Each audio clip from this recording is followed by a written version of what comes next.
Bismillah. Assalamualaikum warahmatullahi wabarakatuh.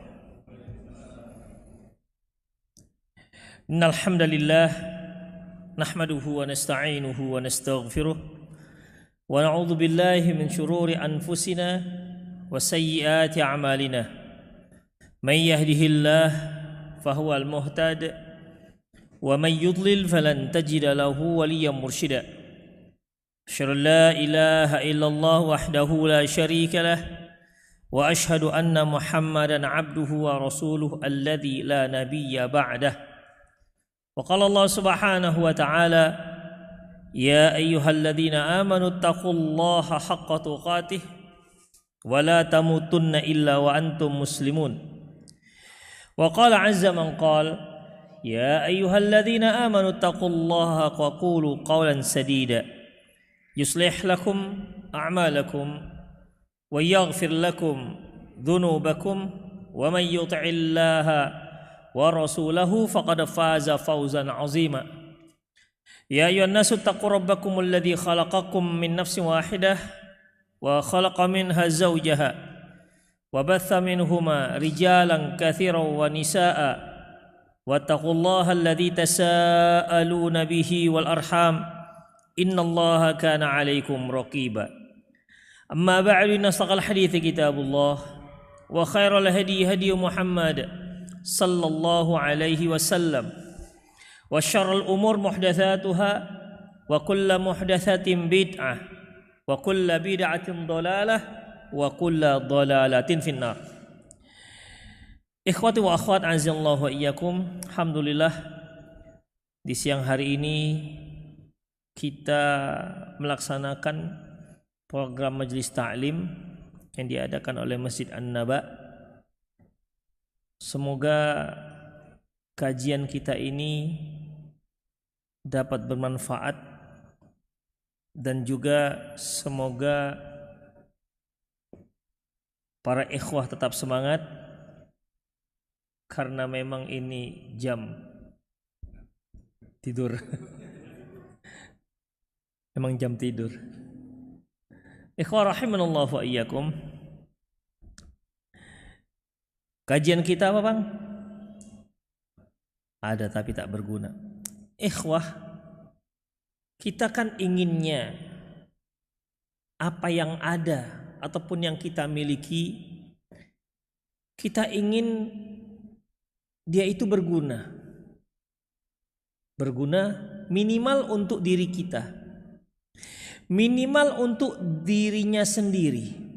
Kalau kita punya istri, seandainya istri tersebut tidak berguna, lantas apalah gunanya punya istri? Kita punya anak, tetapi anak ini tidak ada manfaatnya. Kita punya harta, tapi harta ini nggak ada manfaatnya, malah akan menjerumuskan kita. Tentu ini merupakan nikmat yang membawa sengsara, atau mungkin nikmat yang menjerumuskan ke neraka. Kita ingin apa yang kita miliki itu ada manfaatnya, berguna, tidak sia-sia. Demikian juga ikhwah, kita ingin yang kita amalkan itu tidak sia-sia, ada nilainya dan dapat mendekatkan kita ke surganya Allah Subhanahu wa ta'ala. Itu yang kita inginkan. Tapi ternyata ada hal-hal yang membuat yang kita lakukan itu menjadi sia-sia, tidak ada guna, bahkan tidak mendekatkan diri kita kepada Allah Subhanahu wa ta'ala. Kebalikannya malah lebih mendekatkan kita ke neraka. Ini tentunya yang tidak kita inginkan dalam kehidupan ini. Kita ingin setiap yang kita lakukan itu ada faedahnya untuk dunia kita, untuk akhirat kita, ya, untuk diri kita, untuk keluarga kita, dan untuk masyarakat kita. Itu yang kita inginkan. Taib, ada berikut ini ada beberapa hal yang menyebabkan perbuatan ataupun amalan seseorang itu menjadi tidak ada guna sama sekali. Bahkan dia menjadi sia-sia. Yang pertama ikhwah, yang menyebabkan seorang itu amalannya itu tidak ada guna sama sekali. Yang pertama yaitu asyirku billah, mensekutukan Allah. Sebagaimana yang sudah kita sama-sama maklumi, mensekutukan Allah Subhanahu wa taala merupakan perkara yang paling besar dosanya. Tidak ada dosa yang lebih besar melebihi dosa mensekutukan Allah Subhanahu wa taala. Oleh karena itu ikhwah, para ulama menyebutkan beberapa bahayanya mensekutukan Allah. Yang pertama, mensekutukan Allah merupakan perbuatan kezoliman. Tidak ada kezoliman, tidak ada perbuatan aniaya yang melebihi syirik kepada Allah Subhanahu wa taala. Yang disebut dengan zalim yaitu wada'u syai' fi ghairi mahallihi, meletakkan sesuatu tapi tak pada tempatnya, itu zalim namanya. Kita punya topi itu letaknya di kepala, diletakkan di kaki, itu zalim tuh. Ya. Apalagi celana dalam, kita tahu letaknya kan, kita buat di kepala, itu zalim tuh namanya. Kenapa demikian? Karena meletakkan sesuatu tidak pada tempatnya, atau sangkin parahnya gilalah kata orang. Demikian ikhwah. Baik. Dan tidak ada kezoliman yang lebih parah melebihi menyembah selain Allah Subhanahu wa taala. Karena memang yang zat yang berhak untuk disembah itu hanya zat Allah. Dan itu hak Allah. Oleh karena itu kita harus berikan hak ini hanya kepada Allah. Barang siapa yang memberikan hak sesembahan itu kepada selain Allah, maka dia telah berbuat zalim kepada Allah Subhanahu wa taala. Tidak ada yang berhak untuk disembah kecuali hanya Allah Subhanahu wa taala.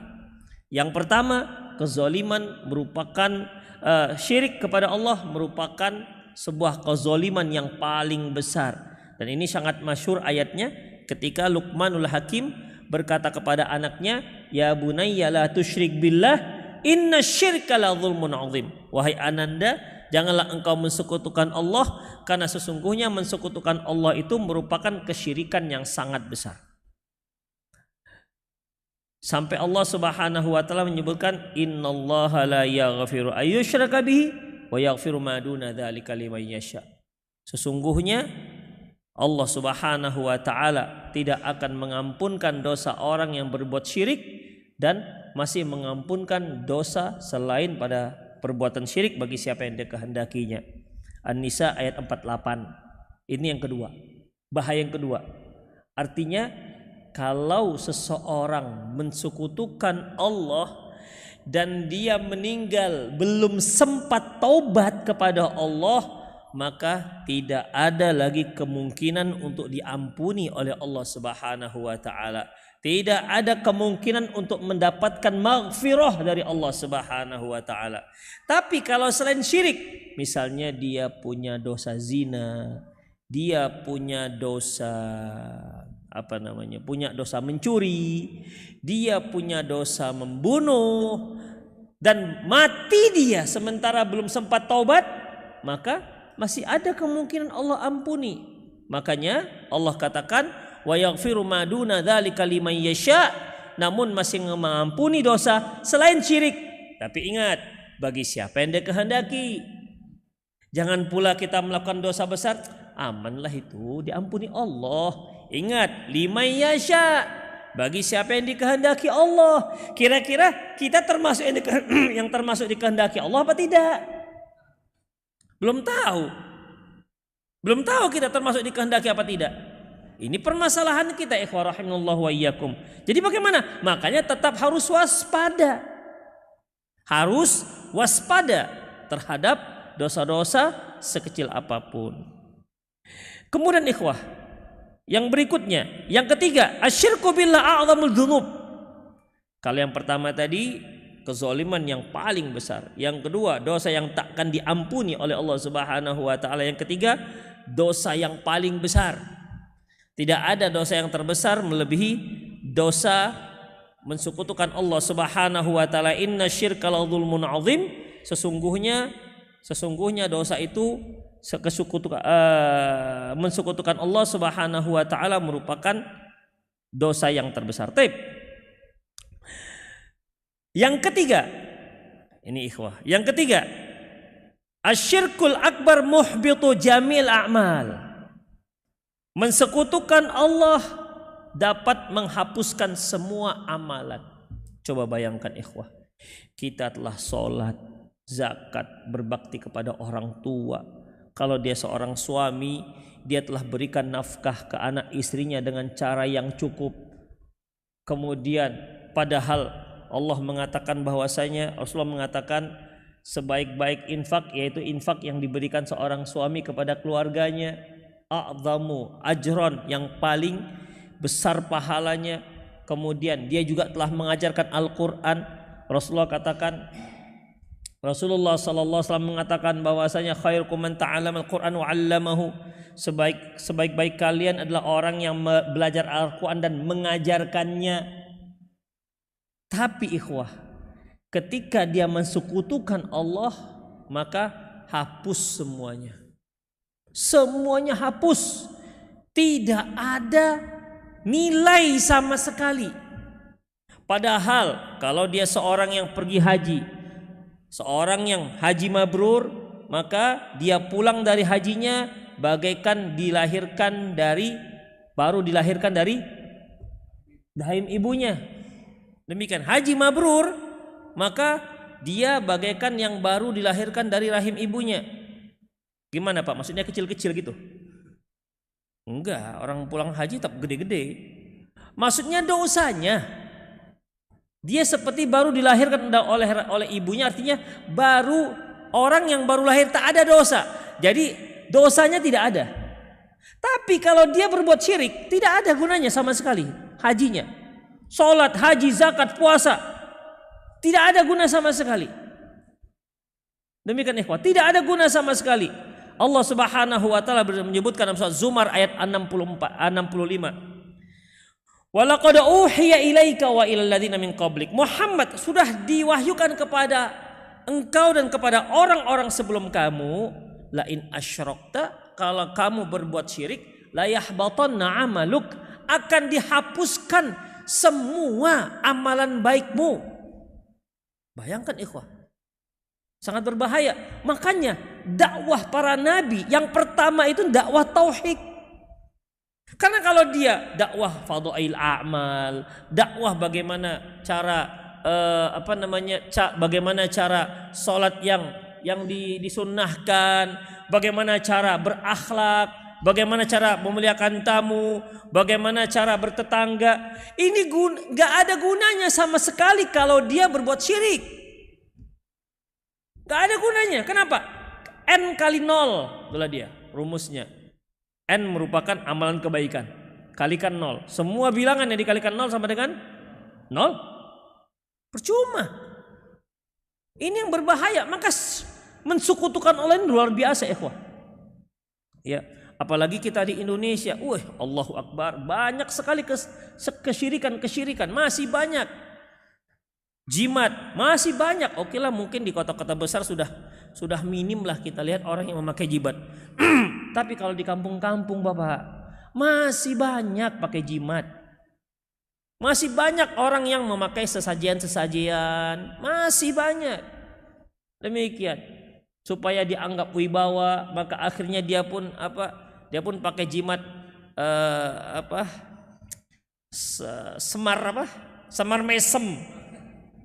semar mesem. Demikian. Ada yang pakai gading taring babi hutan misalnya. Yang seperti itu masih ada. Permasalahannya ikhwah rahimanallahu wa iyyakum, yang seperti ini bukan hanya dari dukun. Kaum muslimin mendapatkannya dari kiai, itu pula masalah kita. Ya, dari kiai didapatin. Inilah penjagamu nanti kalau kamu mau pergi merantau, inilah penjagamu. Demikian. Penjaganya jimat. Bukan Allah Subhanahu wa taala, jimat. Makanya Rasulullah mengatakan man ta'allaqa tamimatan wukila ilaihi. Barang siapa yang mengalungkan jimat wukila ilaihi, maka hidupnya diwakilkan kepada si jimat itu. Allah enggak peduli lagi dengan kehidupan dia. Itulah ikhwah rahimanallahu wa iyyakum. Kita enggak tahu ini kalau 2019 yang lalu ya. Itu para kiai sudah sempat untuk mengamankan pemilihan umum, sudah melepaskan 10.000 jin Jawa Timur untuk mengamankan pemilihan umum. Polisi nggak diyakini bisa mengamankan, terpaksa dilepaskan 10.000 jin. Ikhwah, itu ngomong siapa? Orang Kristen? Enggak. Atau rakyat biasa? Enggak. Kiai. Demikian ikhwah rahimani Allah wa iyyakum. Kesyirikan. Bahkan baru-baru ini kita lihat sendiri di media sosial, ketika seorang mimpi ditanya, "Man rabbuka?" Siapa Tuhanmu? Dijawab, "Habib siapa?" begitu. Lupa Habib siapa? Ikhwah, ditanya, "Man rabbuka?" Rabbi, Tuhanku, Habib. Hadat siapa namanya? Ditanya lagi, "Wa man nabiyuka?" Siapa nabimu? Hadid siapa lagi? Hadid fulan, apa Habib fulan. Wama apa lagi? Wama dinuka? Jawabannya Habib fulan. Ikhwah, ini kan murtad yang seperti ini nih. Ini bukan kufur duna kufrin. Enggak. Bukan kufur, ini murtad. Bagaimana mungkin ketika ditanya marabbuka jawabannya Habib fulan. Demikian. Dan ini di mimbar terang-terangan disebutkan. Sehingga karena dia menjawab selalu si Habib, maka malaikat mungkar nangkir pun melihat karena cintanya dengan si Habib itu dimasukkan ke surga. Coba bayangkan, saya yakin tuh yang mendengar tuh Allahu Akbar, subhanallah, pasti begitu ceritanya. Ikhwah, yang seperti ini sampai seperti ini. Kita seringnya ketika mendengar kajian tauhid, si tauhid aja. Begitu. Terkadang merasa bosan kalau ada judulnya apa? Tauhid. Maunya judul tuh memilih presiden yang terbaik, itulah baru rame. Demikian. Kasih tauhid. Padahal kalau bahasa orang Minang ya Pak, kesyirikan masih beselema gitu kira-kira. Masih banyak sekali kalangan kaum muslimin kesyirikan. Itulah ikhwah. Disengaja atau tak disengaja? Mengambil berkah dari gelang haji. Gelang haji itu dibuat pemerintah supaya nggak nyasar. Kalau kita di Mekah sana nyasar, nggak tahu di mana tempat tinggal kita, tunjukkan gelang itu. Pak, ini di mana Pak? Ihdinas siratal mustaqim, gitu kan. Tunjukkan kami jalan lurus. Tahu dia di mana? Itu gunanya pulang ke Medan dipakai terus. Pulang ke tanah air dipakai terus. Udah berapa tahun? Udah 4 tahun. Selama saya pakai ini rasanya kok saya tenang. Astagfirullah. Ini kan syirik jelas ikhwah. Padahal gunanya tadi kan gak seperti itu. Tapi menjadi seperti itu. Itulah yang namanya kesyirikan. Demikian ikhwah rahimallahu wa iyyakum. Jadi masih banyak ya. Dan ingat ya, dan tidaklah Allah, dalam sebuah hadis, dan tidaklah Allah Subhanahu wa taala menahan air hujan kecuali dikarenakan banyaknya kesyirikan. Seandainya tidak dikarenakan hewan-hewan, maka tidak akan ada turun hujan. Tuh. Di Jawa ini sudah kering-kering saya lihat, rumput-rumput pun sudah kering. Demikian. Itu bagaimana jadinya? Itulah kejadiannya ikhwah. Rahimani Allah wa iyyakum. Kalau orang Medan bilang, orang Medan kan masih apa Pak? Di Medan masih banyak hujan. Ya. Tapi ingat, saya bilang ke kawan-kawan yang di Medan, ingat hati-hati, kan di situ dikatakan seandainya tidak dikarenakan hewan-hewan ternak tidak akan hujan. Ini jangan-jangan kita ini hujannya gara-gara binatang ternak, bukan karena kita. Demikian ikhwah, rahimani Allah wa iyyakum. Ya, jadi kesyirikan luar biasa. Ikhwah rahimanallah wa iyyakum. Selanjutnya, ya, itu dikarenakan kesyirikan. Intinya kesyirikan merupakan suatu penyakit yang memang harus diberantas sampai ke akar-akarnya. Karena memang sangat berbahaya. Membuat semua amalan kebaikan kita sampai tak ada guna sama sekali. Itu ikhwah. Walau asyrakta la yahbatanna 'amaluk. Muhammad, kalau kau mensekutukan aku, kami akan hapuskan semua kebaikan-kebaikanmu. Demikian ancaman Allah Subhanahu wa taala kepada Rasulullah sallallahu alaihi wasallam, yang kalau kita katakan kan enggak mungkin Rasulullah mensekutukan Allah. Kalau Rasulullah diancam seperti itu, terus kita gimana? Lebih layak untuk diancam. Makanya ikhwah, semakin kuat keimanan seorang, maka akan semakin khawatir atas kesyirikan. Ketika Nabi Ibrahim berdoa, wajnubni wa baniya an na'budal asnam. Ya Allah, jauhkanlah aku dan anak cucuku dari menyembah berhala. Bayangkan, Nabi berdoa seperti itu. Ya Allah, jauhkan diriku dan anak cucuku dari menyembah berhala. Bapak pernah nggak doa seperti itu? Ya Allah, jauhkanlah saya dari berhala. Kalau kita kan karena hebat kali keimanan kita, makanya nggak ada doa begitu. Menunjukkan ketipisan keimanan kita, tipisnya iman kita, sehingga tak merasa khawatir dengan kemungkinan adanya kesyirikan-kesyirikan. Itu ikhwah. Ya, jadi dalam masalah ini semakin kuat keimanan seseorang, maka kekhawatiran dia atas kesyirikan dan kekhawatiran dia atas kemaksiatan itu semakin besar. Kemudian ikhwah, yang kedua, yang membuat perbuatan kita menjadi sia-sia, yaitu ketulusan niat, ikhlasun niyah. Artinya ketulusan niat, ketika niat kita tidak tulus, maka amalan apapun yang kita lakukan maka tidak akan ada gunanya. Bedanya dengan kesyirikan, kalau syirik semuanya dihapus. Kalau niat yang tidak tulus yang dia hapus, yaitu amalan yang tidak tulus saja, amalan yang tidak ikhlas itu saja. Misalnya sholat zuhurnya ikhlas niatnya, sholat asarnya nggak ikhlas, berarti yang asarnya aja. Tapi kalau kesyirikan tadi itu semua habis. Satu kesyirikan yang dia lakukan, dan syirik itu syirik besar, maka di akhirat nanti ikhwah, dan dia belum taubat dari kesyirikan itu, maka di akhirat dia tidak akan lagi dihitung kebaikan-kebaikannya, tidak akan dihitung. Demikian ikhwah, karena setiap manusia pasti punya kebaikan. Iblis punya kebaikan nggak Pak? Apa kebaikannya? Apa itu Pak?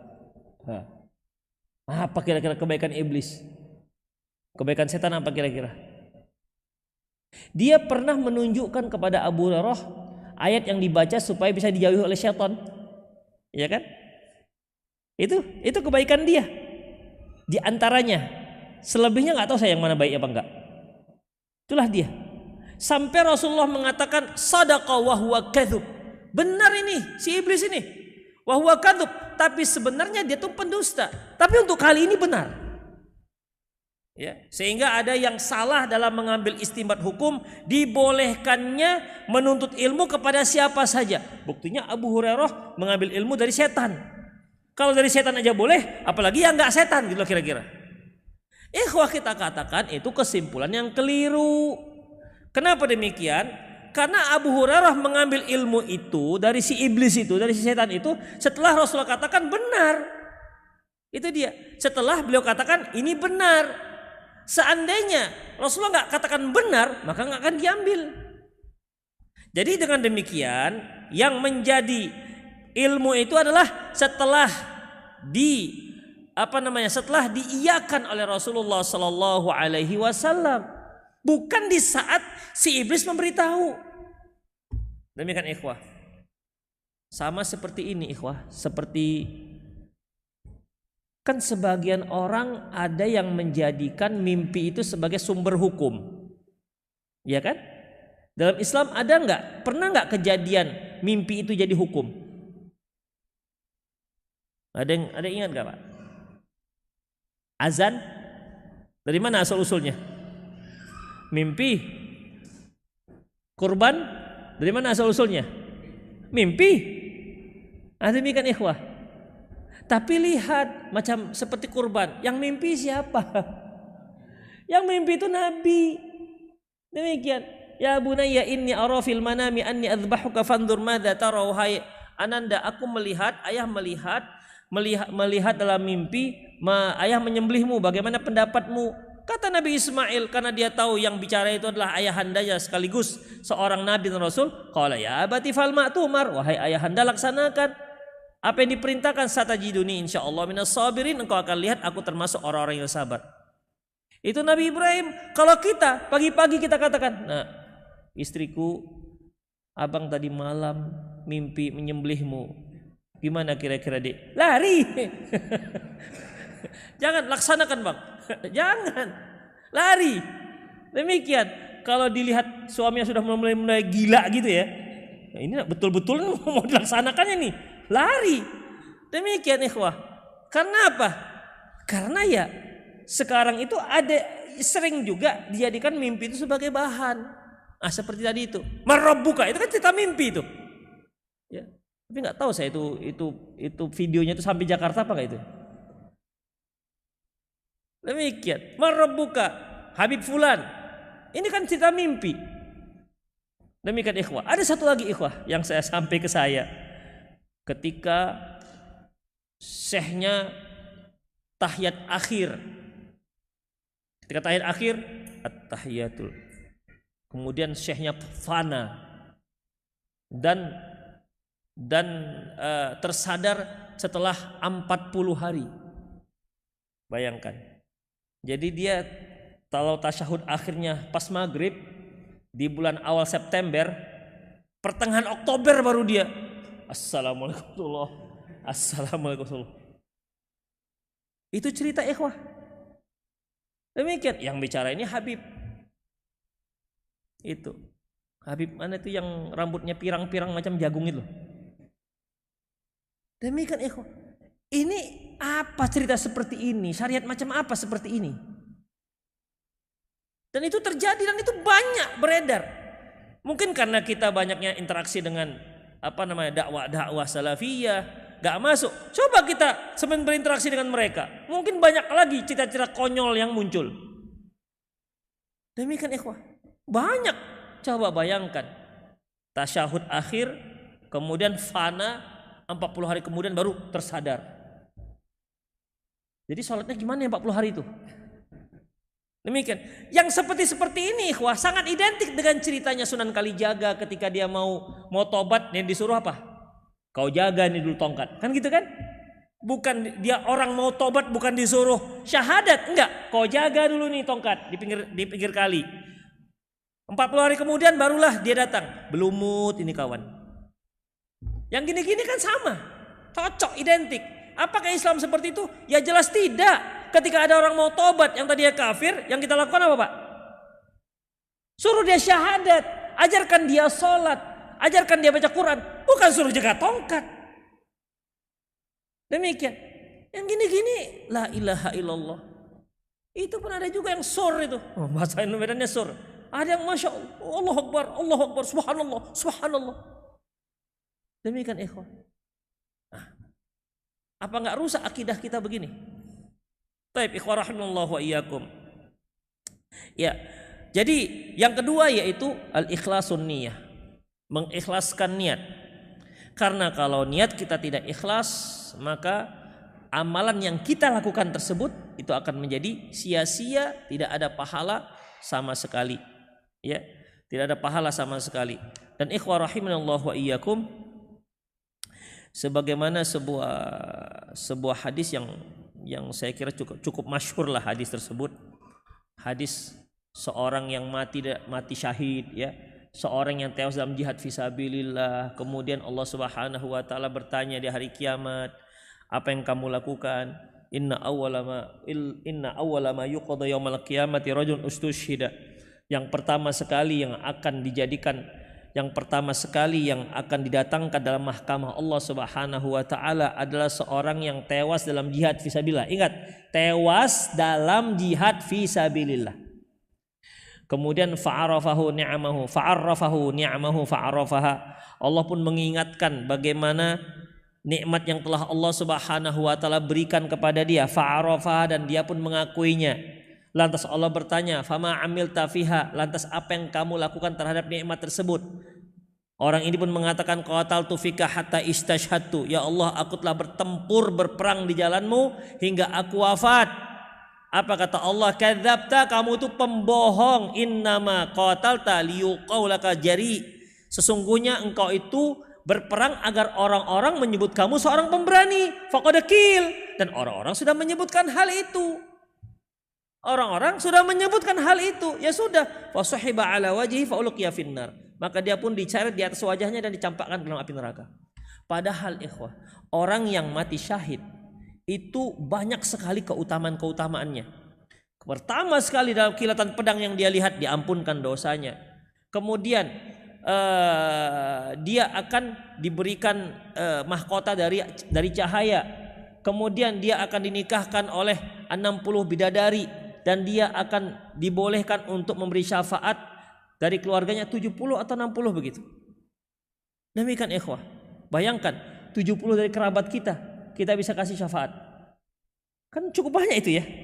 Anak kita, cucu kita sampai 70. Tapi bisa juga lah Pak ya, kalau anaknya 10, masing-masing anak 10, anaknya 10 lagi, udah 100 ya.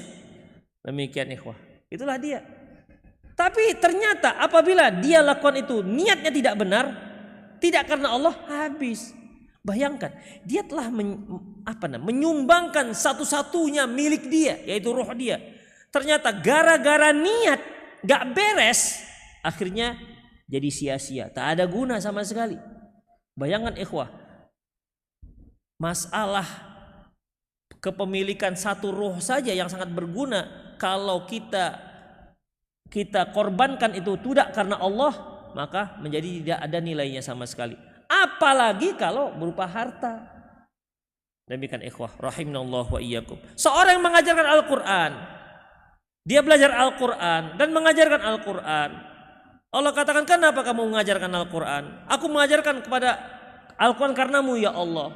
Kata Allah, enggak, bukan karena aku, supaya kamu dikatakan orang alim. Akhirnya dia pun dicampakkan api neraka.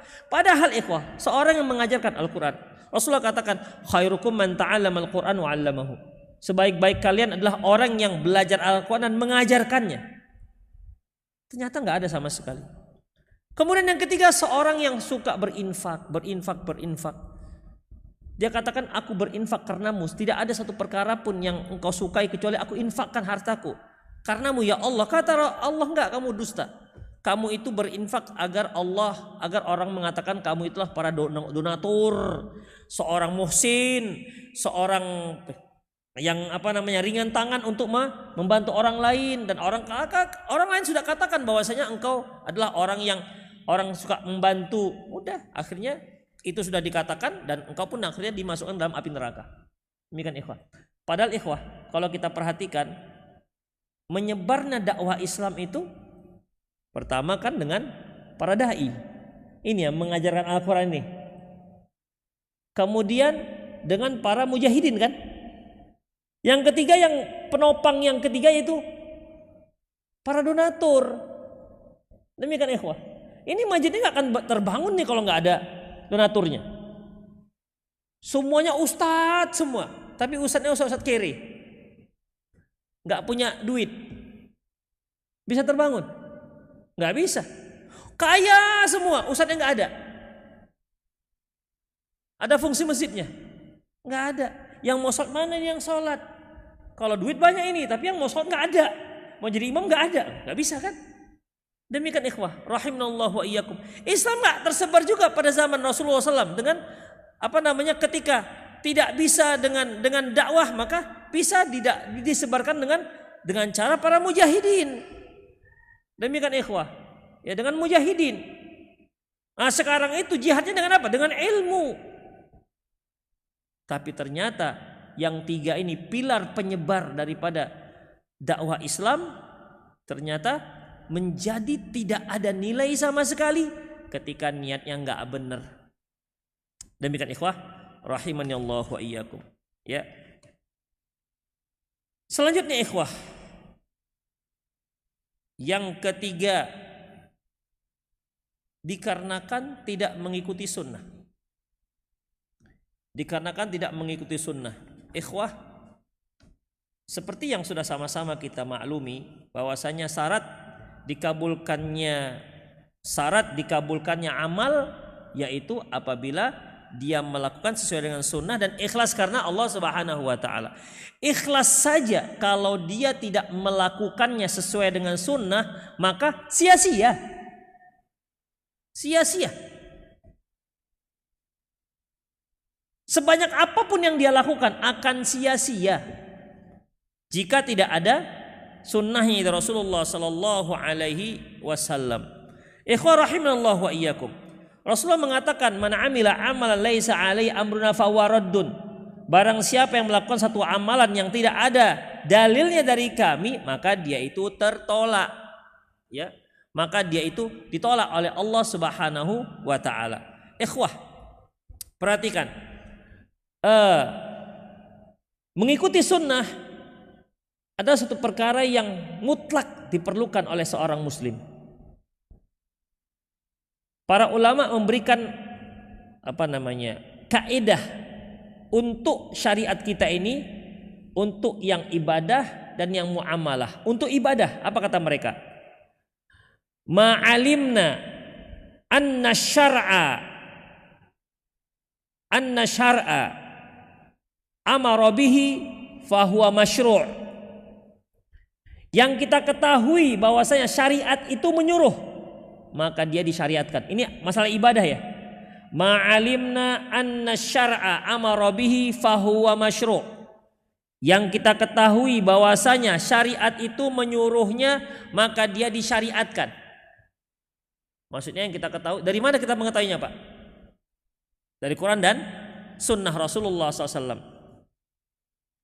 Wa ma'alimna anna syar'a yanha anhu fahuwa mamnu'.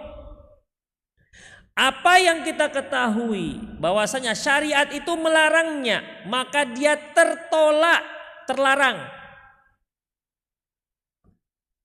Wa ma lam na'lam anna syar'a yanha au ya'mur bihi fahuwa mamnu'. Yang tidak kita ketahui apakah syariat memerintahkan atau melarang, maka dia juga tertolak. Jadi ada tiga kaidah. Yang kita ketahui syariat menyuruhnya, maka dia syariat, masyru', disyariatkan, dilaksanakan. Yang kita ketahui bahwasanya syariat itu melarang, maka dia terlarang untuk melakukannya. Ya, terlarang untuk melakukannya. Yang ketiga, yang tidak kita ketahui, kalau syariat itu melarang atau menyuruhnya, maka dia itu mamnu', dia itu terlarang. Ya, dia itu terlarang. Demikian ikhwah rahimanallahu wa iyyakum. Kenapa demikian? Dalam masalah ibadah ikhwah, ada ibadah itu yang jelas-jelas dilarang oleh Rasulullah sallallahu alaihi wasallam. Apa contohnya ibadah yang dilarang Rasulullah? Seperti puasa pada hari raya. Jelaskan dilarang? Baik. Kapan lagi dilarang? Puasa di hari Jumat, oke. Walaupun ada khilaf ya, ada ikhtilaf di sana. Apalagi ibadah yang jelas dilarang? Apa? Salat pada asar. Sebagaimana sabda Nabi SAW, la salata ba'da subhi hatta tatlu'a syams wala ba'dal asri hatta taghrubasy syams. Tidak ada salat setelah salat subuh sampai matahari terbit, dan tidak ada salat setelah salat asar sampai matahari terbenam. Oke. Apalagi? Salat di kuburan, la tusalli ilal kubur. Janganlah kamu salat menghadap kuburan atau di kuburan. Demikian ikhwah, ya. Itu namanya ibadah-ibadah yang jelas dilarang. Ya, yang jelas dilarang. Maka ibadah ini tertolak sia-sia. Kalau puasa apa saja yang dilarang? Puasa di hari raya. Apalagi? Puasa di hari tasyrik. Apalagi? Puasa Jumat. Puasa di hari Jumat. Oke lah, maksudnya puasa hanya puasa dia dikarenakan hari Jumat. Oh, besok Jumat saya mau puasa gitu. Apalagi? Puasa wisol. Ya, puasa wisol. Puasa wisol itu gimana, Pak? Gini, puasa wisol itu begini. Rasulullah SAW itu melarang para sahabat puasa wisol. Puasa wisol itu ikhwah, kalau kita mulai puasa di hari Senin, bukannya di Selasa. 2 hari berturut-turut, jadi 24 jam. Di hari Senin pagi sebelum subuh sahur, niat puasa. Seharusnya bukanya kapan, Pak? Maghrib kan? Ini enggak. Bukanya maghrib Selasa, itu wisol. Dilarang Rasulullah SAW, para sahabat. Sahabat mengatakan, ya Rasulullah, tapi Anda kan puasa wisol, kami ingin ikut seperti Anda.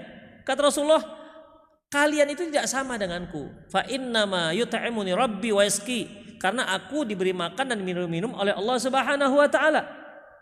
Tapi karena para sahabat juga kepingin melaksanakannya, akhirnya beliau membolehkan puasa wisol, tapi dengan catatan berbukanya paling lambat sahur.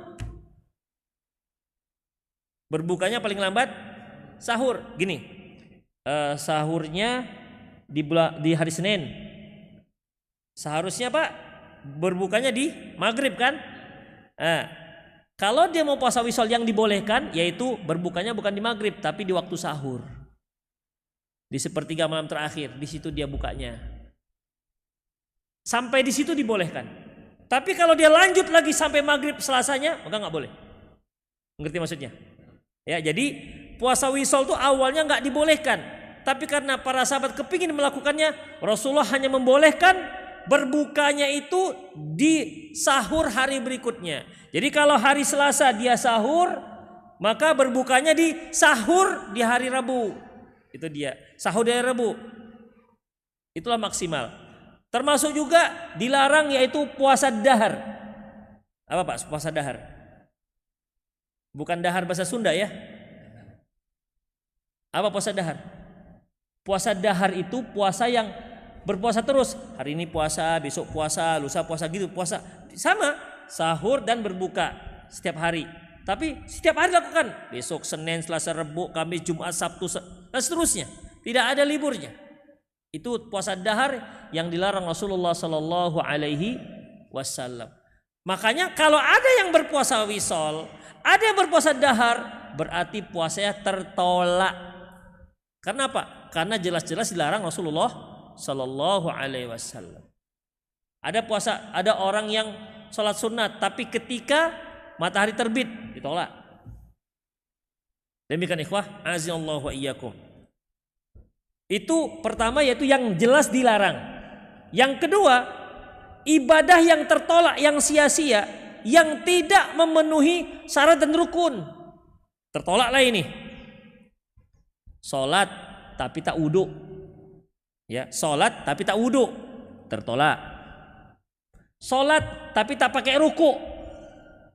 Ya, setelah baca surat langsung sujud dia. Demikian. Sengaja meninggalkan ruku, tertolak.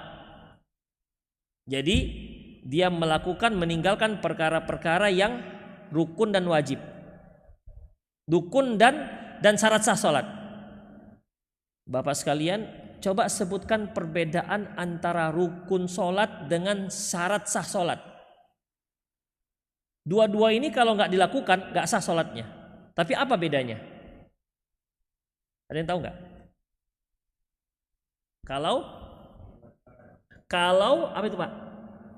Kalau syarat sah sholat di luar sholat, kalau rukun di dalam sholat, betul.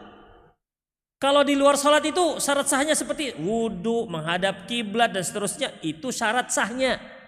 Tapi kalau dia di dalam ibadah maka dikatakan rukun, seperti baca Al-Fatihah, ruku, sujud dan seterusnya. Itulah ikhwah. Kalau ini tidak dilakukan maka tidak sah, tertolak.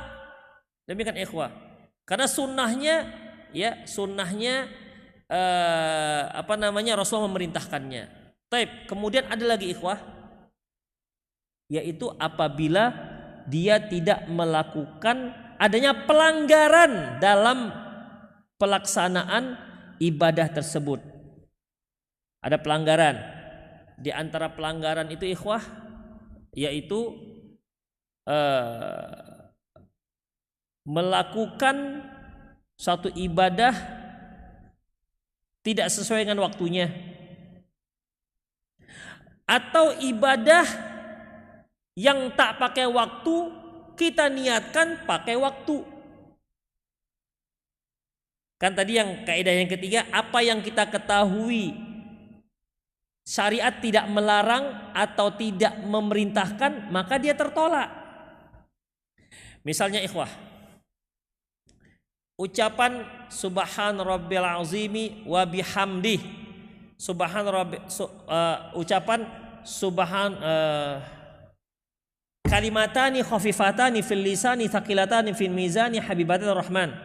Ada dua kalimat mudah diucapkan, berat di timbangan. Allah suka dengan dua kalimat itu. Subhanallah bihamdih, subhanallahil azim. Saya tanya Pak, kalau ada seorang yang meyakini ucapkan ini sebanyak 22 kali setelah sholat asar, gimana? Terima enggak? Mbak, terima enggak kira-kira?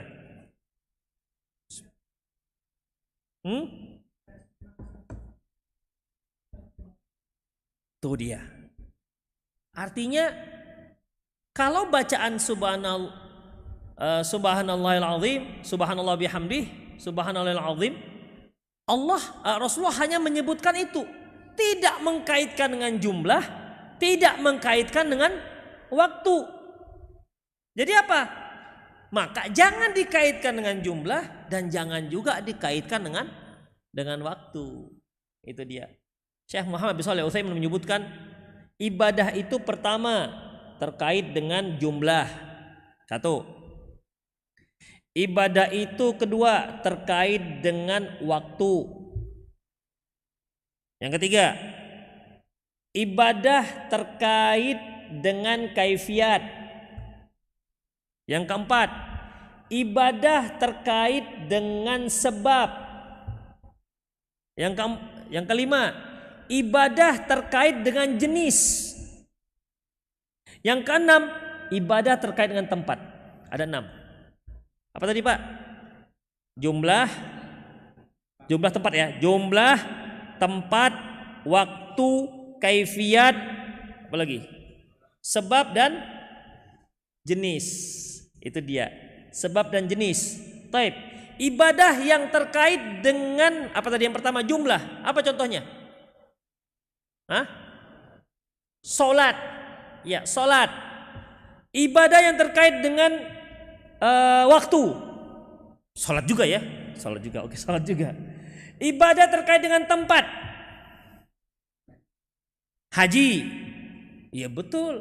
Gak bisa kita haji daerah Tangerang. Walaupun ada Ka'bah miniaturnya, ada miniatur Ka'bah di sini. Demikian. Taib. Ibadah terkait dengan kaifiat. Salat juga, salat. Ya, salat juga. Memang banyak kali salat ini. Ibadah terkait dengan sebab. Salat. Salat istisqa. Salat minta hujan. Salat tahiyat masjid. Kenapa kita salat istisqa, Pak? Apa sebabnya? Karena musim kemarau. Kenapa ada salat? Mengapa ada salat tahiyat masjid? Apa sebabnya? Karena masuk masjid.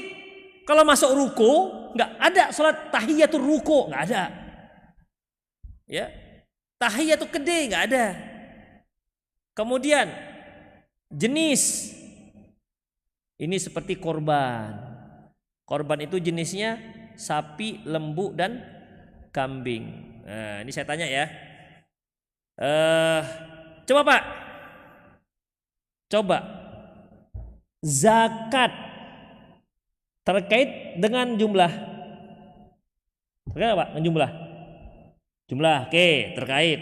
Dengan tempat? Enggak. Waktu? Ada.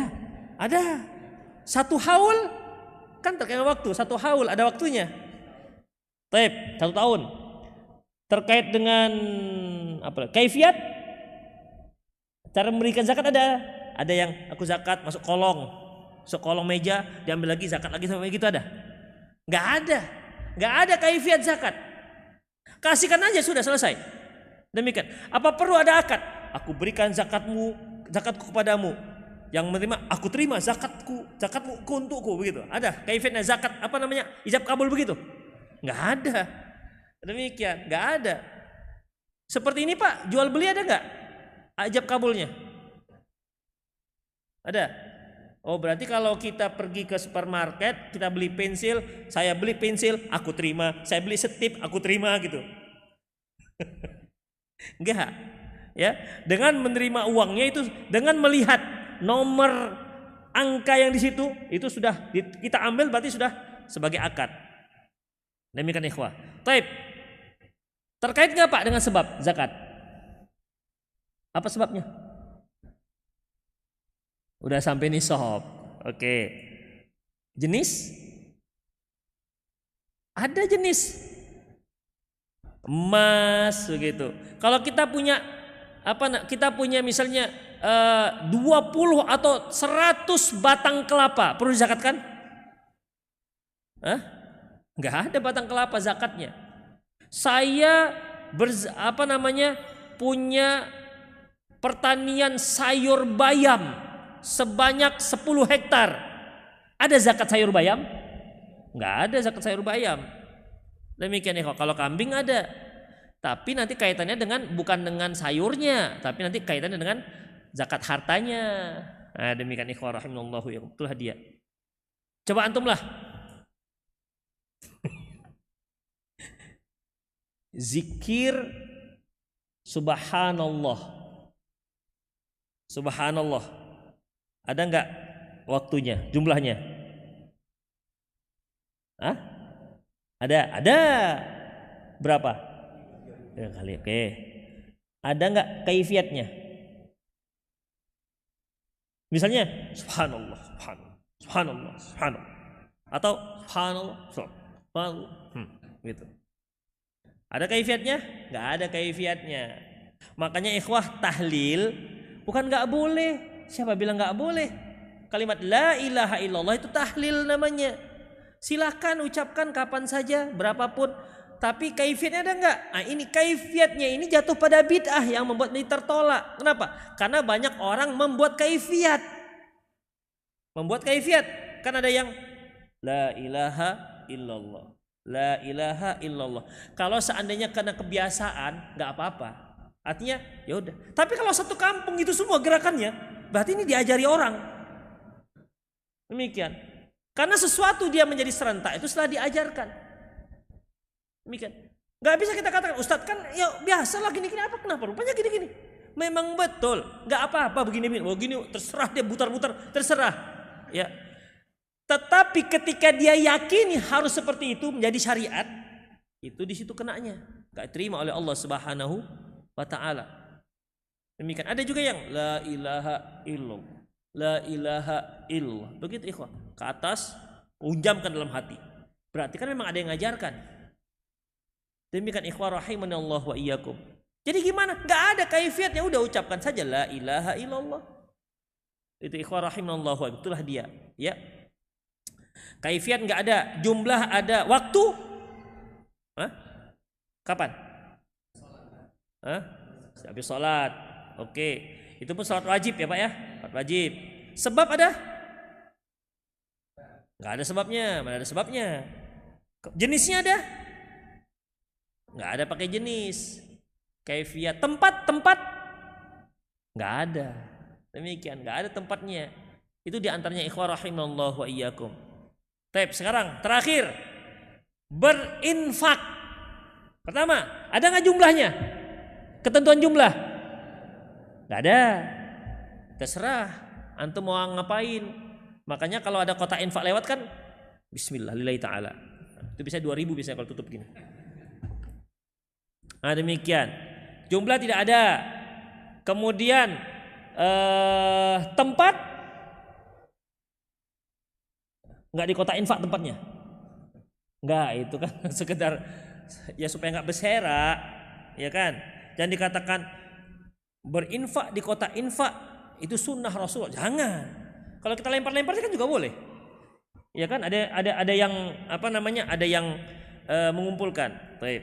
Jadi berinfak pertama jumlah tidak ada, tempat juga tidak ada, kemudian apa lagi? Waktu nggak ada, kaifiat adalah Pak yang begini Pak, tutupin nggak? Itu supaya nggak ria, Karena apa? Karena kan 100.000 ya tutupin, nah, gitu. Bukan karena kaifiatnya. Sebab ada sebab berinfak sebab, sebab karena Palestina misalnya bisa. Jadi ada nggak sebab berinfak?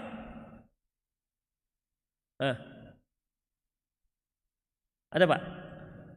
Mulai bingung. Nggak ada. Infak itu ada sebab, nggak ada sebab tetap berinfak. Alladzi yunfiquna fis sarra wad dharra. Mereka yang berinfak dalam keadaan lapang dan dalam keadaan sempit. Jadi kita tetap berinfak. Demikian. Terutama kalau ada yang membutuhkan. Apalagi ikhwah terkait dengan jenis, ya tentu tidak ada. Demikian ikhwah. Itulah terkait dengan sunnah Rasulullah Sallallahu Alaihi Wasallam, di mana apabila kita melakukan satu perkara yang dikaitkan dengan syariat dan tidak ada dasarnya, maka dia menjadi tertolak, bahkan bisa menjadi berdosa. Bapak sekalian perhatikan, apa hukumnya makan roti? Mubah. Kalau saya katakan, Bapak sekalian, sebaiknya kita sarapan makan roti, karena sarapan roti itu lebih besar pahalanya. Ini gimana? Bid'ah itu jadinya. Makan roti jadi bid'ah. Loh, kok bid'ah Pak? Kan makan roti. Di mana bid'ahnya? Harus bisa menjelaskan. Ya, di mana bid'ahnya? Ikhwah, makan roti itu mubah.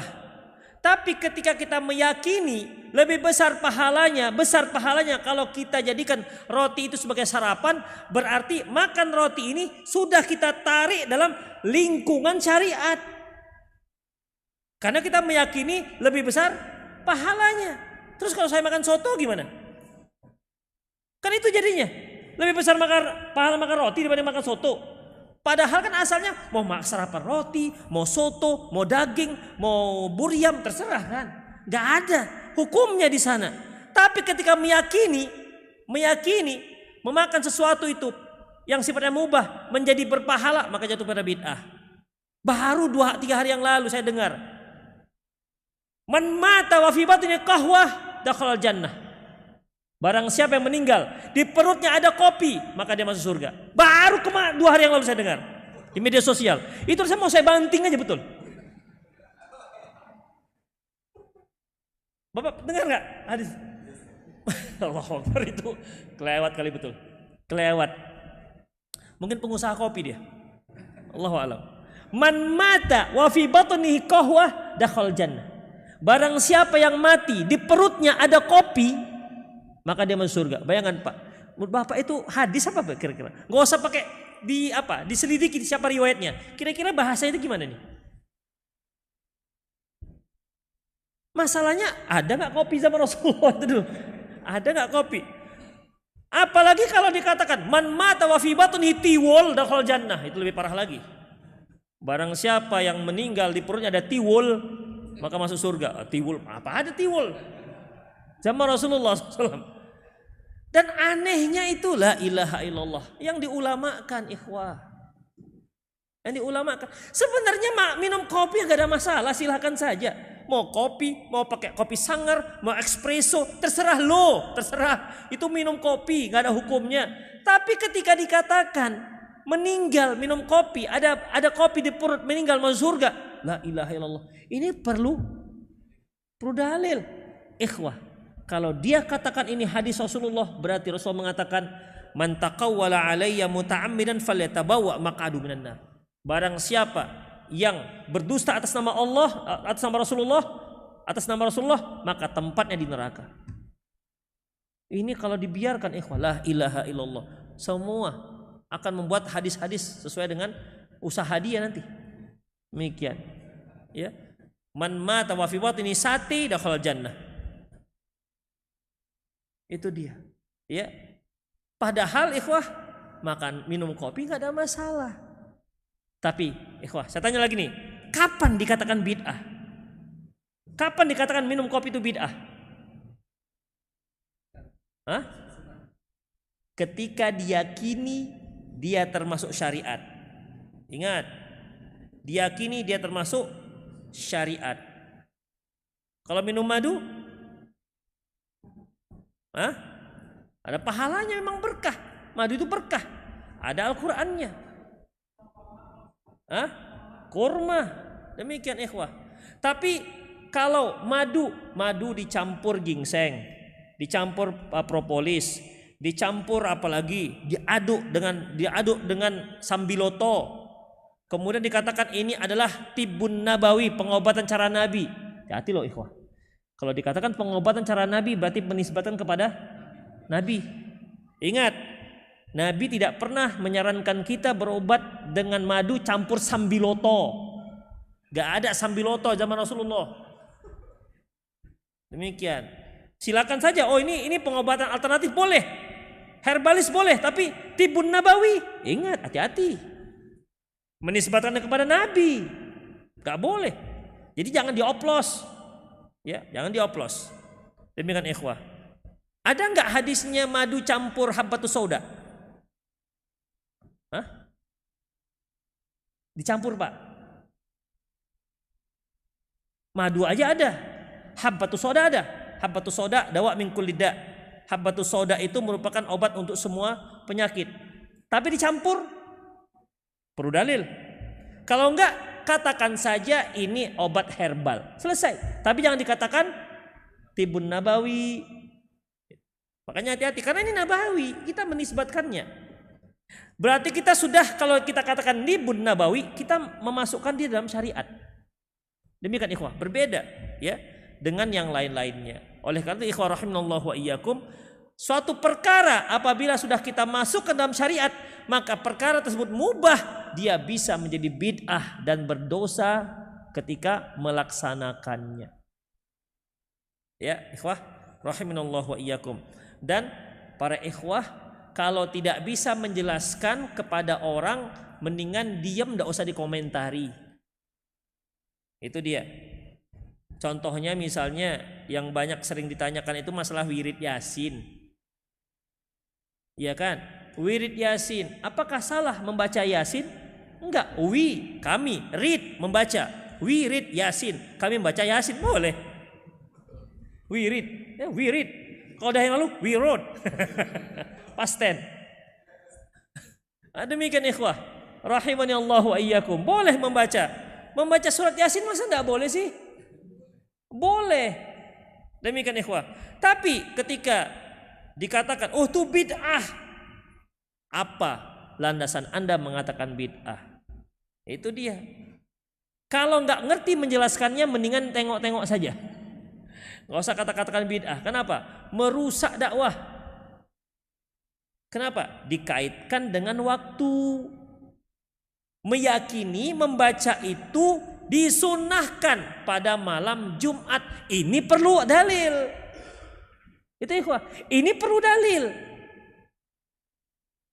Kalau nggak ada dalilnya mengkaitkan dengan malam Jumat terkait dengan waktu, jangan dikaitkan dengan waktu. Silakan Anda mau baca malam Rabu, malam Jumat, malam Sabtu, silakan. Ya, tapi kalau kita nggak bisa menjelaskan, mendingan diam aja. Ini yang seperti ini yang akhirnya menjadikan mereka katakan tuh Wahabi mengatakan bahwasanya baca Yasin bid'ah.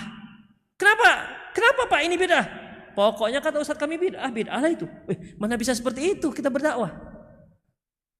Demikian harus bisa menjelaskannya. Bukan baca Yasinnya tapi pengkaitan dengan waktu. Kenapa malam Jumat itu harus Yasin?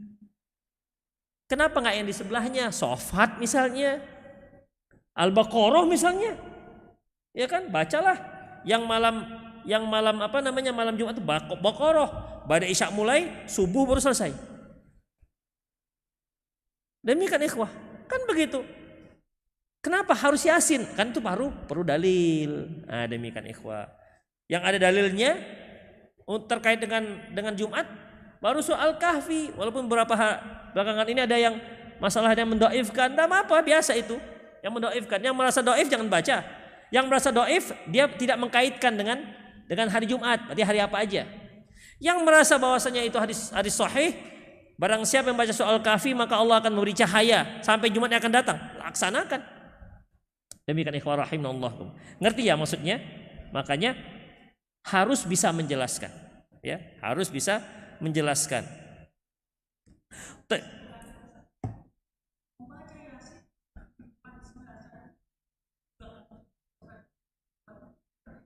Itu dia. Sebenarnya kan bukan baca Yasinnya. Tempatnya itu di kuburan. Itu dia. Kalau ada orang baca Yasin di WC, apa hukumnya? Hah? Kamu melarang baca Yasin? Ya iyalah Pak, di WC gitu kan. Kan harus ada larangan tuh, harus ada dalilnya. Demikian. Harus ada dalilnya ikhwah rahimanallahu wa iyyakum. Baik. Yang terakhir yang membuat amalan kita menjadi sia-sia, tidak ada nilai sama sekali di sisi Allah Subhanahu wa taala. Kezaliman. Ya, kezaliman. Dalam sebuah hadis Rasulullah sallallahu alaihi wasallam berkata, "Atadrun mal muflisu fi ummati?" Tahu enggak kalian apa yang dikatakan orang yang bangkrut dari kalangan umatku? Para sahabat mengatakan al muflisu fina ma la dirham lahu wala mata'. Yang dikatakan orang bangkrut adalah yang habis harta bendanya. Kata Rasulullah, al-muflisu fi ummati, yang bangkrut di kalangan umatku, may ya'ti yaumal qiyamati bis salati was sadaqati wal saum. Yang dikatakan orang bangkrut dari kalangan umatku yang nanti di hari kiamat datang membawa pahala salat, pahala zakat, pahala puasa dan pahala-pahala yang lain. Walakin qad syatama hadza, tapi masalahnya dia pernah mencela orang ini, wa akala mala hadza, pernah makan harta orang ini, wa daraba hadza, pernah memukul orang ini, wa yu'ti hadza min hasanatihi wa hadza min hasanatihi. Akhirnya dia harus bayar itu semua di akhirat dengan semua kebaikan-kebaikannya. Wa in faniyat hasanatuhu, apabila habis pahalanya sementara kezaliman masih ada, maka kesalahan orang tersebut ditimpakan kepada si penzolim tadi. Bangkrutlah dia, padahal awalnya datang membawa pahala. Bapak dan ibu sekalian perhatikan, saya tanya, orang yang datang membawa pahala sholat, itu dulu ya, dia di hari kiamat datang membawa pahala sholat, mungkinkah orang ini berbuat syirik? Mungkin nggak? Enggak. Kenapa? Kalau dia berbuat syirik, habis pahalanya. Kan tadi dari awal sudah kita bahas. Berbuat syirik semua pahala akan musnah. Baik, saya ulangi. Seorang yang nanti di akhirat datang membawa pahala sholat, apakah mungkin dia berbuat syirik? Enggak. Apakah dia orang yang melaksanakan sholat karena ria? Hah? Enggak. Karena kalau dia sholatnya ria, tak ada pahalanya. Apakah dia sholatnya tidak sesuai dengan sunnah Rasulullah? Hah? Enggak juga. Kenapa? Karena kalau dia sholatnya tidak sesuai dengan sunnah Rasulullah, tertolak. Jadi yang datang ini siapa ini? Berarti yang ngaji-ngaji nih. Berarti yang datang membawa pahala ini yang dia seorang muwahhid. Ya, seorang muwahhid yang ibadahnya tulus karena Allah, enggak ria. Kemudian pelaksanaannya sesuai dengan sunnah Rasulullah SAW. Inilah orang yang pasti akan membawa pahalanya. Ternyata pahalanya itu juga akan musnah gara-gara dia menzolimi. Itu ikhwah. Berarti mereka yang mengaji salaf belum tentu dia tidak menzolimi. Demikian. Kan ada orang yang dia hutang, dia mengaji hutang, semenjak hutang tak kelihatan lagi. Sampai orang-orang yang kena korban hutang ini ikhwah membuat kaedah. Ada dua makhluk Allah yang bisa tiba-tiba hilang. Yang pertama jin, yang kedua yang punya hutang. Itu dia. Demikian. Ikhwah rahimanallahu wa iyyakum. Ya. Yang datang membawa pahala salat ini pasti orang-orang baik. Pasti orang muwahhid. Karena kalau dia orang musyrik, orang muslim yang mensekutukan Allah, tidak ada pahala dia. Pasti orang yang tulus sholatnya, ikhlas karena Allah. Karena kalau dia tak ikhlas, nggak ada pahalanya. Pasti orang yang sholatnya sesuai dengan sunnah Rasulullah. Kalau dia tidak sholatnya tidak sesuai dengan sunnah Rasulullah, tidak ada pahalanya. Demikian ikhwah, ya. Berarti ini orang-orang yang ngaji, yang sudah bertauhid. Demikian ikhwah. Tapi dia berbuat zolim. Itu ikhwah, ya. Yang akhirnya apa? Akhirnya dia bangkrut. Asar kita jam berapa? 3:15 ya? Iya kan? Baik. Demikian ikhwah. Jadi mohon diperhatikan ini. Bukan berarti kalau dia tauhidnya sudah bagus, sholatnya ikhlas, lantas dia tak menzolimi. Zolimi. Ya, menzolimi ini seperti ini. Inilah orang-orang yang bangkrut. Ya, inilah orang-orang yang bangkrut ikhwah rahimanallahu wa iyyakum. Apalagi dosa-dosa itu ada dosa-dosa zolim itu yang memang menganiaya memang ada yang lebih besar dibandingkan aniaya yang lain. Karena ada dosa itu ikhwah, dia itu bertingkat-tingkat. Seperti mencuri harta tetangga itu jauh lebih besar ketimbang mencuri harta yang bukan tetangga. Rasulullah katakan terkait dengan zina ya, apa kata beliau? Bahwasanya kata Ibnu Qayyim, ayyazni bi halati jarihi, bahwasanya fazina bil mar'ati allati laha zaujun a'zamu itsman wa uqubatan min allati la zauja laha. Seorang yang berzina dengan seorang wanita yang ada suaminya itu lebih besar dosanya ketimbang berzina dengan seorang wanita yang tidak punya suami. Kemudian fazina bi mi'atil mar'ah la zauja laha aisaru indallahi min zina bil martijar. Berzina dengan 100 orang wanita ya yang tidak punya suami itu lebih ringan ketimbang berzina dengan istri tetangga.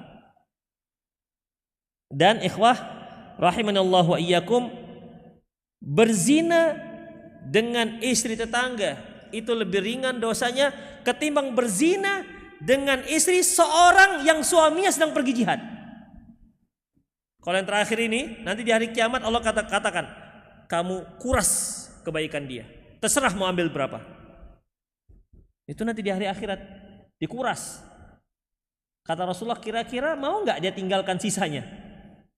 Di hari akhirat nanti ketika kita dibolehkan oleh Allah menguras kebaikan orang, kira-kira kita sisakan? Enggak lah ikhwah, kita mau selamat dari neraka, masa kita sisakan? Gak akan ada lagi. Walaupun anak, walaupun istri, walaupun siapapun. Makanya Allah mengatakan, yauma yafirul mar'u min akhi wa ummihi wa abi wa sahibatihi wa akhi wa sahibati wa bani likulli imri'in minhum yauma idzin sya'nu yughni. Pada hari seorang itu lari dari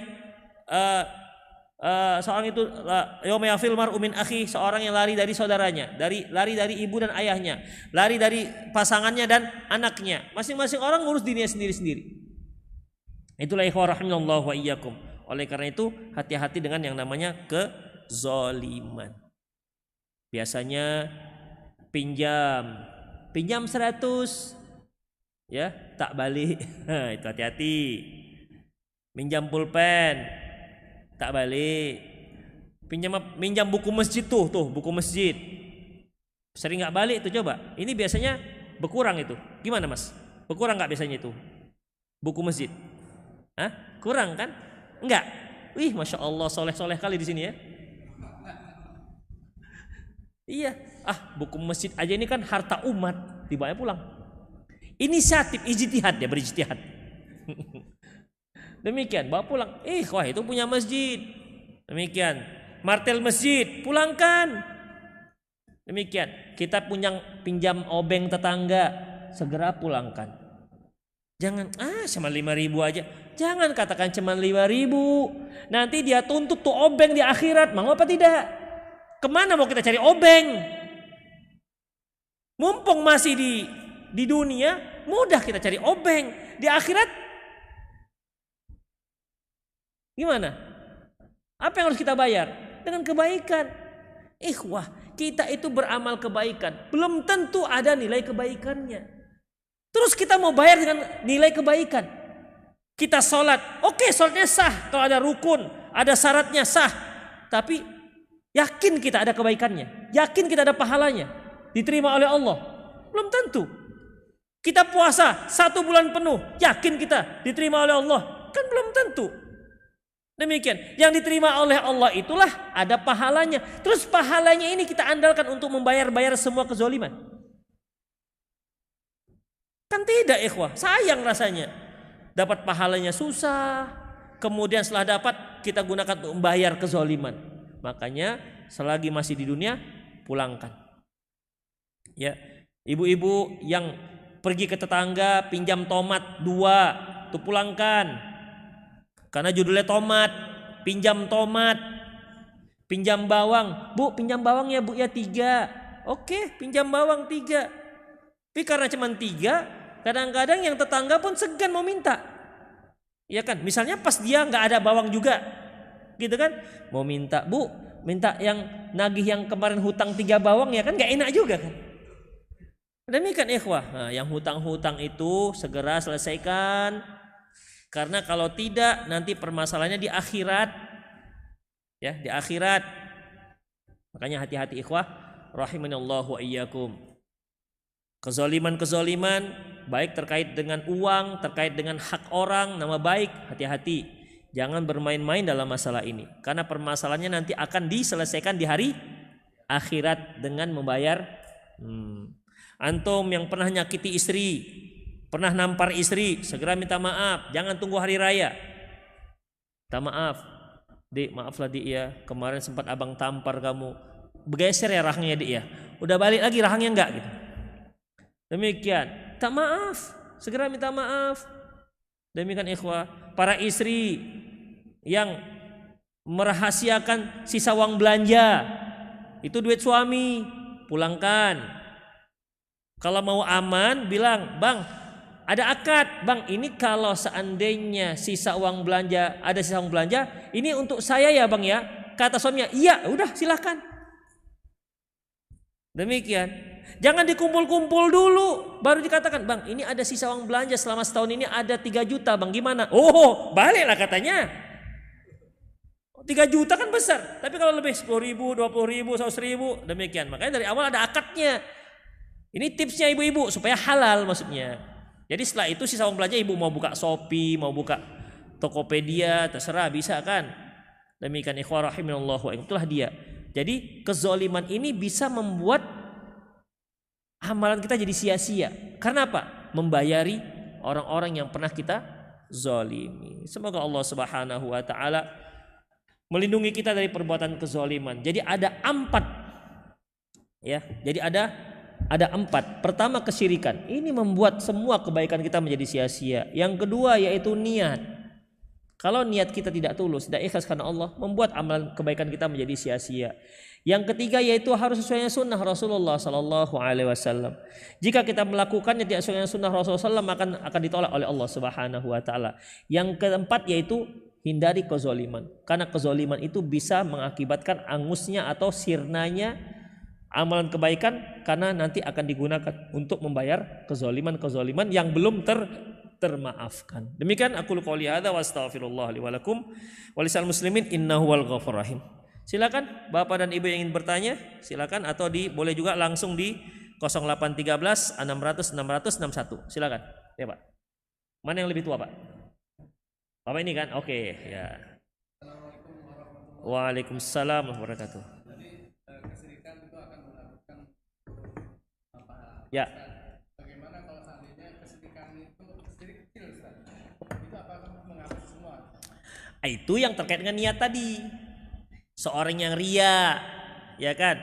Salat subuhnya ria, salat zuhurnya tulus, ikhlas, maka yang habis yang rianya saja. Itu dia. Makanya itu saya tempatkan yang kedua. Ini juga bisa menghapuskan amalan, tapi dia hanya amalan yang syirik kecil itu saja. Demikian ikhwah. Tapi perlu kita ketahui, Rasulullah Sallallahu Alaihi Wasallam pernah berkata kepada para sahabat, Inna akhwafu ma akhafu alaikum syirkul asghar. Sesungguhnya perkara yang paling aku takuti dari kalian adalah, kalian ini para sahabat loh, yaitu syirik kecil. Rasulullah bicara kepada para sahabat, sahabat itu kan orang yang terbaik. Itu pun kata beliau, yang paling aku khawatirkan dari kalian adalah syirik kecil, syirkul asghar. Kalau sahabat saja dikhawatirkan Rasulullah, apalagi kita. Demikian ikhwah. Makanya Sufyan Ats-Tsauri rahimahullah mengatakan, tidak ada yang paling sulit untuk aku perbaiki, untuk aku benahi melebihi niat. Karena niat itu berada di hati, dan hati itu bisa berubah-ubah. Itu dia. Allahu a'lam bishawab. Silakan Pak. Ya, sekali lagi Bapak dan Ibu yang ingin bertanya, atau terutama ibu-ibu yang hadir di bawah, boleh mengirimkan pertanyaannya di 0813 600 600 61. Ya. Silakan yang mau bertanya melalui HP di WA, khusus untuk tanya jawab di saat kajian saja, bukan untuk telepon. Ya, silakan kirimkan pertanyaan Anda di 0813 600 600 61. Lidzakirin wadzakirat. Silakan, ya Pak. Assalamualaikum warahmatullahi wabarakatuh. Waalaikumsalam warahmatullahi wabarakatuh. Ini terkait puasa dahar ya. Puasa? Dahar ya. Tadi itu kan maksud saya begini, yang saya pahami ya sebagai yang awam ya. Ya. Saya suka puasa. Puasa artinya bukan Senin Kemis gitu, atau puasa Daud. Puasanya itu mungkin di bulan Rabiul Awal seminggu gitu, berlangsung terus, atau 10 hari. Jadi tergantung ada keinginan gitu, ada enaknya gitu. Ya itu bagaimana tuh? Ikhwan rahimallahu wa iyyakum. Seorang sahabat yang bernama Abdullah bin Amr bin As, dia meminta nasihat kepada Rasulullah Sallallahu Alaihi Wasallam tentang pelaksanaan ibadah puasa. Beliau katakan, sum salat ayyam fi syahr. Puasalah 3 hari dalam 1 bulan. Puasa 3 hari dalam 1 bulan ini, ikhwah, itu terserah mau di awal, mau di akhir, mau di tengah. Beda dengan puasa bid. Kalau puasa bid itu puasa dalam arti nama al-bid, itu ada ketentuan waktu 13, 14, 15. Tapi kalau puasa 3 bulan, 3 hari dalam sebulan, terserah mau di awal, mau di tengah, mau di ujung, terserah. Yang penting 1 bulan 3 kali. Lantas kata sahabat ini, ya Rasulullah, inni la ajidu aqwa min dzalik. Ya Rasulullah, tapi aku bisa lebih kuat lebih daripada itu. Lantas beliau mengatakan, kalau begitu sum yauman waftiru yaumaini. Kalau begitu puasalah kamu 1 hari dan libur 2 hari. Puasalah kamu 1 hari dan liburlah 2 hari. Lantas sahabat tadi mengatakan, ya Rasulullah, inni ajidu aqwa min dzalik. Ya Rasulullah, aku kuat lebih daripada itu. Lantas beliau mengatakan, kalau begitu sum yauman waftur yauman. Puasalah kamu, puasa 1 hari puasa, 1 hari libur. 1 hari puasa, 1 hari libur. Sebagaimana sabda Nabi yang lain bahwasanya inna khairu afdalus saumi afdalus siyam ba'da syahr Ramadan siyamu Daud. Sebaik-baik puasa setelah puasa Ramadan yaitu puasa Nabi Daud. Kana yuftiru yauman, kana yasumu yauman wa yuftiru yauman. Beliau berpuasa 1 hari dan berlibur 1 hari. Demikian. Adapun yang 10 hari, Allahu a'lam bissawab. Kita perlu ada dalil yang seperti itu.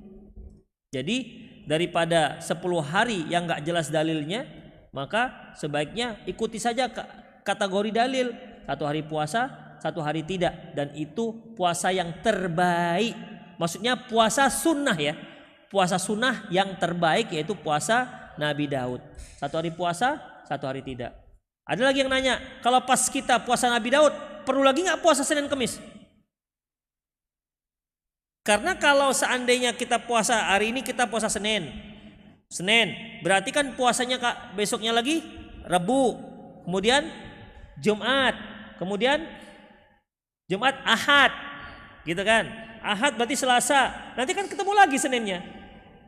Gimana? Kalau saya tambah Seninnya gimana? Pas Ahad, besoknya Senin puasa Senin, nanti kelanjutan dari puasa Daud yaitu Selasa. Itu gimana? Allahu a'lam bishawab. Tidak. Allahu a'lam.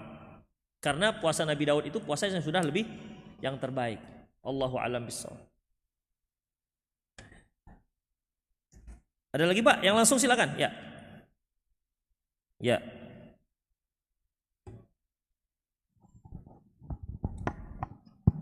Untuk ibadah yang tidak sesuai itu kan tertolak ya. Tertolak dalam hal ibadahnya terhadap pelakunya sendiri itu berdosa apa tidak? Ikhwan rahimallahu wa iyyakum. Sufyan Ats-Tsauri pernah mengatakan al bid'atu ahabbu ila iblis minal ma'siyah. Bid'ah itu lebih dicintai oleh iblis ketimbang maksiat. Suatu amalan yang dilakukan tidak ada dalil, maka itu jatuh pada bid'ah. Muamalah jika dilakukan tak berdalil, maka dia boleh, tak apa-apa, karena pada dasarnya muamalah itu dibolehkan. Jadi ketika dia sudah jatuh pada bid'ah, berarti itu sebuah dosa. Itu sebuah dosa. Ada seorang yang diingatkan oleh Sa'id ibn Musayyib, sholatnya salah. Apa katanya? Ayu'adzibanillahu bis sholati. Apakah Allah akan mengazabku gara-gara sholat? Gitu. Apakah Allah akan mengazabku gara-gara sholat? Apa kata beliau? Enggak, bukan dikarenakan sholat, tapi Allah mengazabmu dikarenakan kamu menyelisihi sunnah Rasulullah Sallallahu Alaihi Wasallam. Itu ikhwah. Tata caranya menyelisihi sunnah Rasulullah Sallallahu Alaihi Wasallam. Ya, itu dia. Allahu a'lam.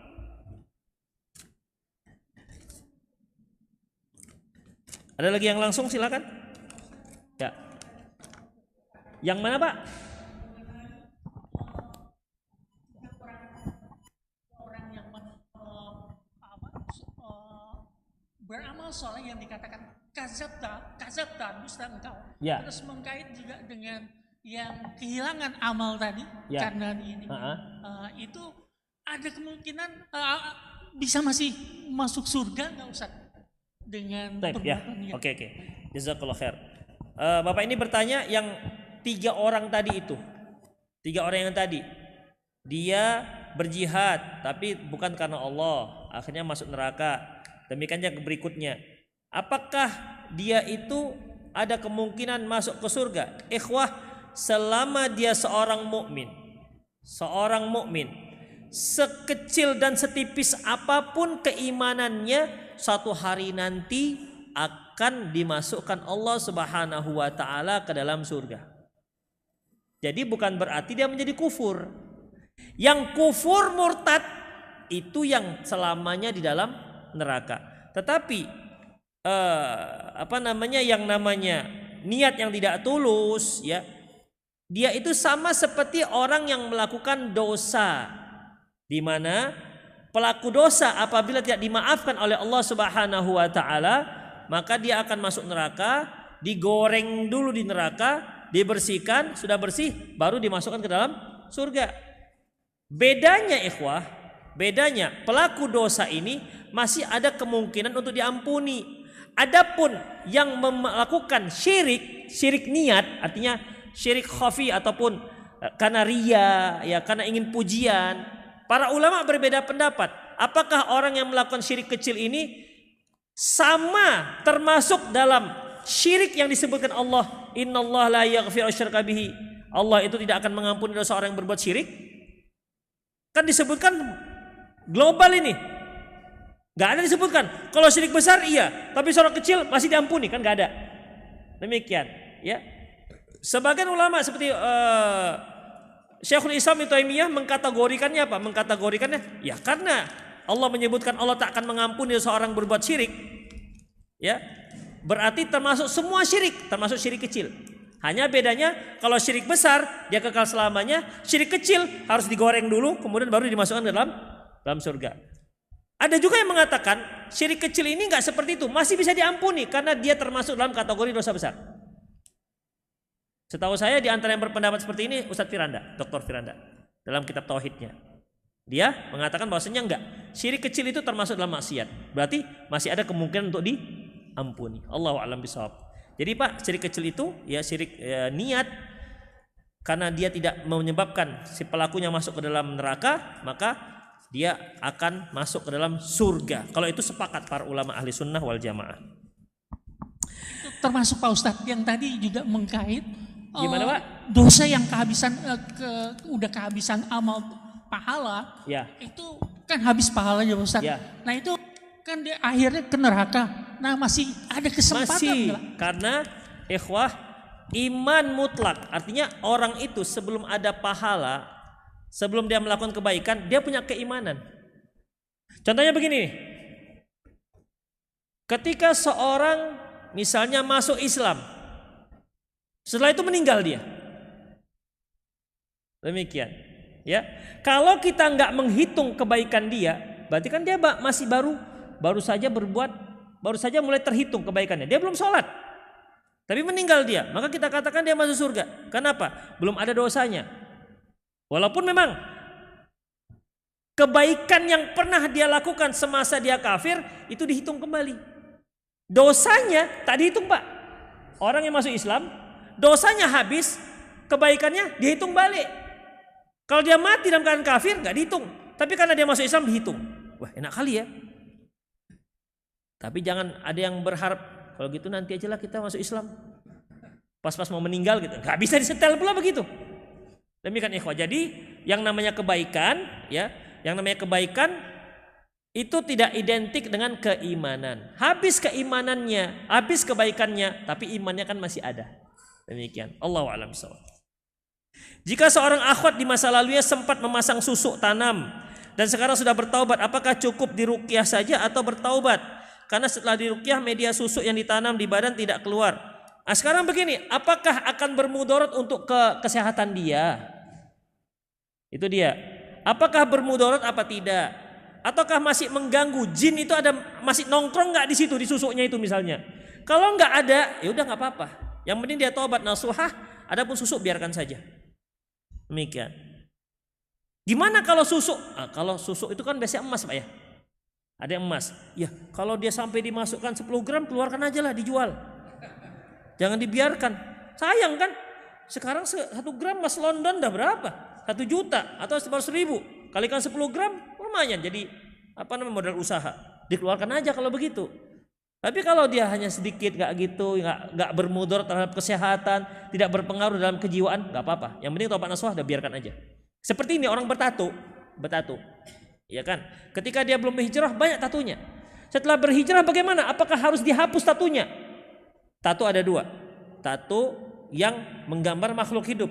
Kalau tatunya misalnya di sini ikan lele, di sini ikan bado, ikan bandeng, di sini naga misalnya, nah itu dihapuslah kepalanya minimal, karena makhluk hidup. Tapi kalau dia bunga-bunga, udahlah biar aja, nggak apa-apa, ya, nggak apa-apa. Tapi kalau bisa yang kelihatan di leher, di ujung tangan itu dihapus. Kenapa? Karena ikhwah, apa kesan kita ketika melihat orang bertato? Ih, soleh kali orang gitu, soleh kali orang ini ada? Enggak kan? Orang akan lihat ini nggak bagus orang ini. Kenapa? Ikhwah, nggak ada orang soleh dan soleh itu pakai tato. Nggak ada. Walaupun mungkin tatonya itu di betis gambar nyamuk, tetap saja tato itu bukan tanda orang baik. Tanda orang baik, Pak. Misalnya satu masjid nih, satu masjid, imam nggak ada. Kemudian ada satu orang yang berjenggot. Kira-kira siapa yang disuruh jadi imam? Hah? Yang berjenggot kan? Padahal yang berjenggot ini hafalnya tetap trikul juga, kalau itu trikul juga dihafalnya. Tapi karena dia berjenggot, ini orang baik ini. Itu cirinya. Demikian. Kalau bertato itu ciri-ciri orang tidak baik. Makanya walaupun dia sudah taubat, tutuplah, hilangkanlah yang terlihat, supaya orang tidak menilai buruk terhadap dia. Kan paling tidak kan, kalaupun kita nggak boleh berburuk sangka, kita janganlah menyebabkan orang berburuk sangka kepada kita. Udah masuk waktu asar? Belum? Oke. Belum ya? Oh 54. Oke. Demikian ikhwah. Ya jadi bagi ibu yang bertanya, maka tidak mengapa. Biarkan saja kalau memang tidak ada mudaratnya untuk kesehatan dan tidak ada bermudarat untuk kejiwaannya. Kalau mau safar berangkat sehabis sholat zuhur, diperkirakan waktu sholat asar di perjalanan. Kita posisi naik kendaraan umum, boleh nggak sholat asar dijamak dengan sholat zuhur sedangkan pas sholat zuhur belum safar? Boleh Pak. Jadi yang khusus untuk musafir itu mengqosor sholat. Kalau menjamak sholat, Bapak tidak safar juga boleh menjamak. Menjamak itu menggabungkan dua sholat di satu waktu. Seperti asar dengan isya, asar dengan zuhur, maghrib dengan isya. Boleh kalau yang asar ditarik ke waktu zuhur disebut jamak takdim. Kalau zuhur dikerjakan di waktu asar namanya jamak takhir. Demikian. Misalnya ini Bapak seorang yang sibuk Masya Allah, atau pas lagi jaga di IGD, ya kan, masuk pasien, udah masuk pasien, kemudian perlu tindakan cepat, ternyata sampai habis waktu zuhur belum selesai, maka boleh menjamak zuhur ke asar, jamak takhir, walaupun tidak musafir, boleh.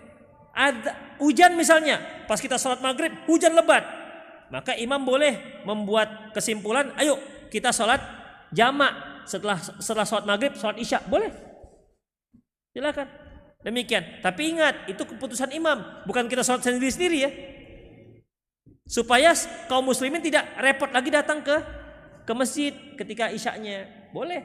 Tapi kalau mengqosor itu khusus untuk musafir. Demikian ya. Kalau dia seperti ini berarti dia menarikkan sholat asar di waktu zuhur, ya dia jadi 4 rakaat. Jadi 4 rakaat.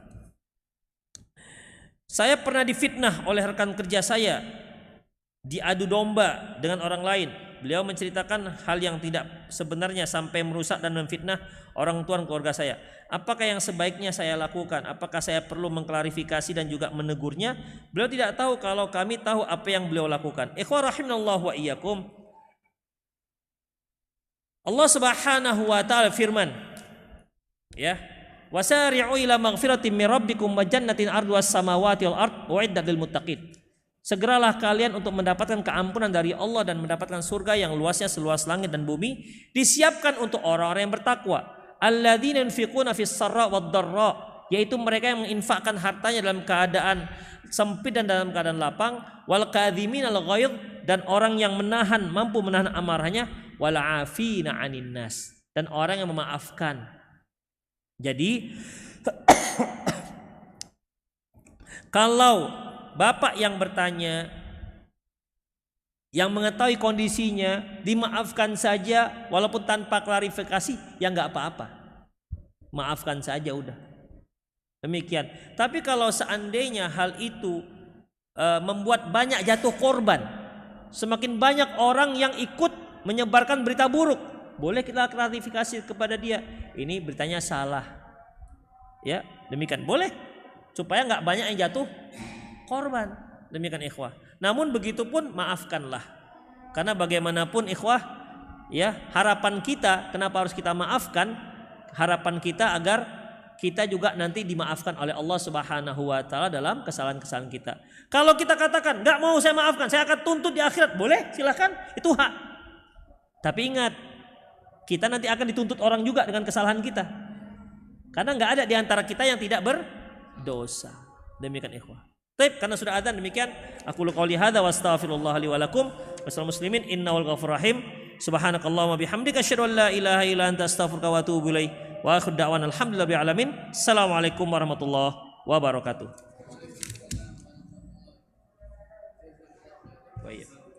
Wa iyyakum.